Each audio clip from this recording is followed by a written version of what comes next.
Story time. एक छोटे से गांव में एक स्कूल था जहां एक लड़का और उसका उस्ताद बहुत अच्छे दोस्त थे। लड़के का नाम अली था और उस्ताद का नाम मिस्टर अहमद था। आज स्कूल का आखिरी दिन था और अली को बहुत दुख हो रहा था।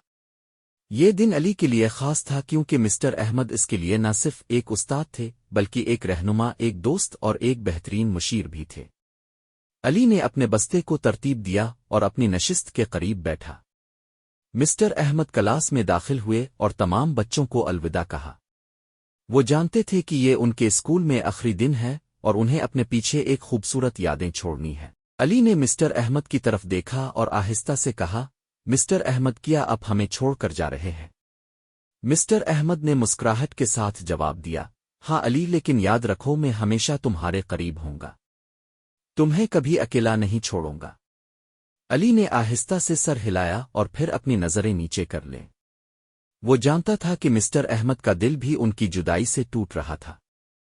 क्लास के बाद मिस्टर अहमद ने सब बच्चों को अपने साथ एक आखिरी ग्रुप फोटो के लिए बुलाया।